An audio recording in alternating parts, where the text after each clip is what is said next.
Phil, we're standing in front of the Series 4 here. Tell me what we're looking at. Well, the Series 4 represents our first entry into the lineup of TV control surfaces.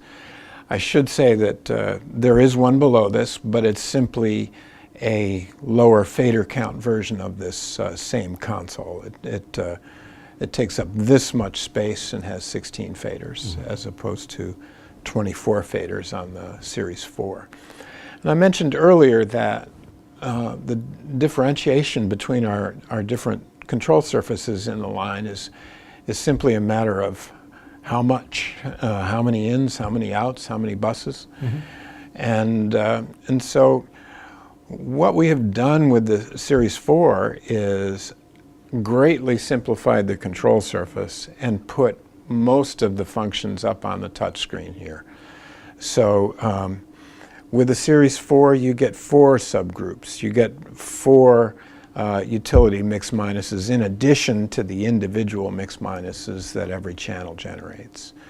You do have layering in that you have 2 separate pages. The 24 faders can actually create 48 simultaneous mixes with a page A and a page B for each fader. The source selection, again, is very streamlined. You simply select the channel of interest, hit the source select knob. You get that same drop-down menu on screen that tells you your available sources for a given channel. Go to the one you want and hit take, and it's assigned to that fader. So that's very fast. The processing, again, is on the touch screen. You have high and low pass filters that can be easily engaged. You have a broadcast delay adjustable in milliseconds up to 20 frames per channel to compensate for lip sync issues. You have the same 4-band parametric EQ, again on touch screen. And this is the same 4-band parametric that the higher-end consoles have.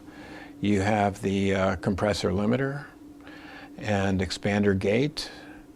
The expander gate is obviously very, very useful for gating out ambient noise in a multi-mic environment where you need to just reduce the gain on microphones that are not being addressed.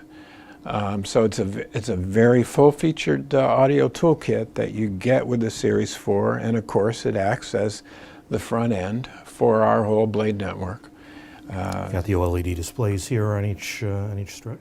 The OLEDs give you your source information and information as to whether the EQ and dynamics and delay are engaged for that channel. It also gives you a location field for each source so that you can quickly see where each source is coming from. Both 5.1 and stereo masters with up and down mixing between the two.